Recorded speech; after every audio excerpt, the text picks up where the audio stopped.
It's still a pleasure to be here. My ex-wife heard me introduced like that once, and after the speech, I thought she was going to come up and say, "Boy, you really were great." And she said, "Sounds like you can't keep a job." I said, "No, really, honey, I have a short attention span, and that's why you're my ex-wife." I was going to talk today about the 4 things you have to do to make a woman happy. I've got 2 ex-wives, and they both, when they heard that topic, reminded me that I should talk about something I know something about.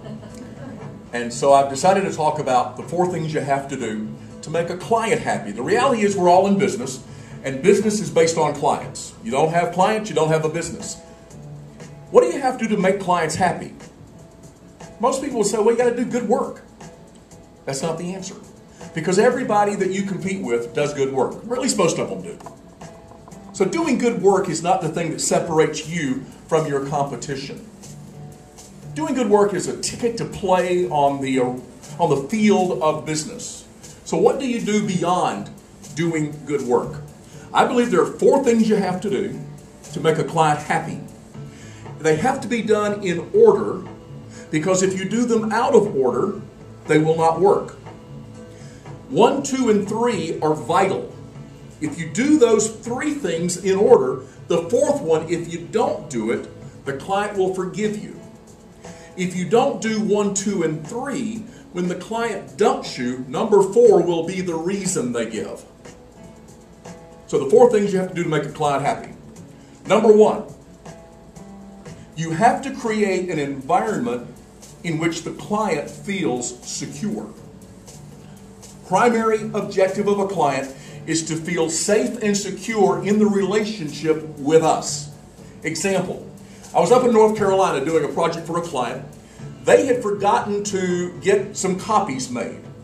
They were doing something that only they could do, so I said, let me go take care of the copies. So I got in my car, I went to Google, I found the closest copy shop, I zipped over there, and I walked in the door. And as soon as I walked in the door, I stopped because it was just a large room like this, and around the room there were tables. In the center of the room there were copy machines. There was no counter. To me, it was just sort of an odd arrangement.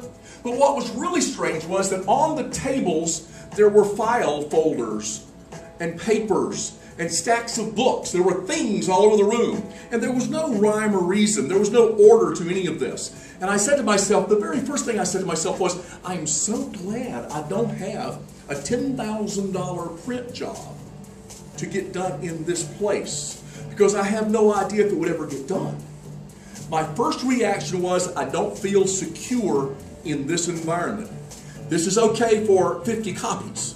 It's not okay for something that really, really, really matters. And when I walked out, I was thinking, how unfortunate that this person who owns this store probably loses business that they are capable and competent to do, but they lose it because people walk in and their first reaction is, I don't feel safe and secure in here. So the first thing we have to do for a client, the very first thing, is to create a feeling, an experience of security. Second thing, clients have to be perceiving that they are being treated with the utmost of respect. Clients that we probably didn't like. I know I've had. I once had a client that I worked once a year for them. They paid me $30,000 profit. On this job, I made $30,000 profit. Well, I was running a $2 million company. $30,000 is okay, but you don't want to spend 2 months doing a $30,000 job. Every year I said, I am going to dump them because they are just more trouble than they are worth. But I never did. 9/11 happened, and in 30 days I went from $2 million in revenue to $30,000 in revenue. And guess the one client that I had left, the client that I was going to dump. They paid me $30,000 a year for 2 more years, and that's what I lived on, because that was the only job I had for 2 years. I didn't like them.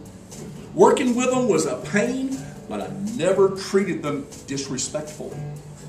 Because if I had, they would have dumped me and gone to somebody who was as good as I was, but who treated them with respect and who created an area or an environment of security. So the first thing is creating an element of security. The second is treating the client with respect, and in doing it in such a way that they sense it, that they know it, that they are aware that you are being respectful for them, to them, in everything you say and everything you do. Third thing, I call that showtime. In every relationship, there comes a time when it's time to do some show. Example, I was running a production company in Southern California. I found out that IBM was looking for a guy like me to do their trade shows. I wanted that job. I knew all the competitors that were pitching IBM. They're friends of mine. I know what they create. I know what they do. I know they're great. But I wanted to do something that was a little different. So what I did was I hired a limo to go into Manhattan, buy 50 dozen Krispy Kreme donuts, drive it up to Armonk, New York, deliver it to IBM. The driver called me and said, I am 30 minutes away from IBM. I said, great, be there. I called the prospect. I said, in 30 minutes, I need for you to be in the lobby with a hand truck. Just do it. Trust me. I got that job. Why? Not because of my ideas, because my ideas were killer, but everybody else's ideas were killer too. But I demonstrated out-of-the-box thinking to do something that was totally unexpected. I knocked their socks off. I gave them a wow. And they figured that if I could do that getting the work, I would probably do that keeping the work as well. Every relationship with a client now and then deserves a wow. So there's three things so far. Treating the client, or creating an area of security for the client, treating them with respect, and delivering some showtime, some wow. Those are vital, and they have to be done in that order, because if you start out with wow, you haven't created the sense of security, and there is no respect yet. There's no rapport yet. So don't do wow first. Do security, respect, then wow. The fourth one. This is the one they will forgive you if you don't do it, but you've done the other three. Efficiency. Efficiency in a relationship with a woman means putting the toilet seat down, taking the garbage out, emptying the dishwasher, little things that mean nothing, and yet they with a client. If you were to call up Wendy Warnicki right now up in New York, Wendy was the IBM client that I got. She now is with Reuters Thompson in New York. If you were to call her up right now and say, Wendy, what was the best thing Keith ever did for you? She would not say the great ideas. She probably would say the Krispy Kreme donuts. The second thing would be this. Keith, after every conversation, sent me a contact report. I knew when I talked to him that I did not have to take notes. I didn't have to remember anything because he was going to send me a written report within the hour telling me everything we talked about, every commitment I made, every commitment he made, and what our next action steps are.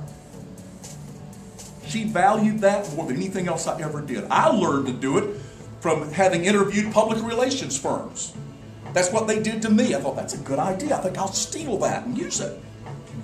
And that was the thing that separated me from all the other people who do what I do. I was efficient in that area. But I was always early for meetings. I always returned phone calls within 10 minutes. Or if I couldn't, someone did. I built into my lifestyle and into my brand efficiency with that client. Because I knew that if I don't, and I fail at some of these other things on a given day, that'll be the thing they look at. Because they're not going to say, I don't feel secure. Because that's sort of ephemeral. But they're going to look at the efficiencies. And that's the thing they say, we need somebody who can show up on time. So, keeping a client happy with creating an area of security, treating them with respect, creating wow and efficiency. Now, I started out by saying that I was going to talk about how to make a woman happy. But I decided not to. The reality is the same presentation could be talking about how to make a woman happy, how to make a husband happy, how to make a man happy, how to make a teenager happy, how to make a teacher happy. Because these are the elements of relationships. And a relationship with a client is just a relationship that ends up paying us money. but it's a relationship. 4 things to make a client, a wife, a husband, a kid, a teacher happy.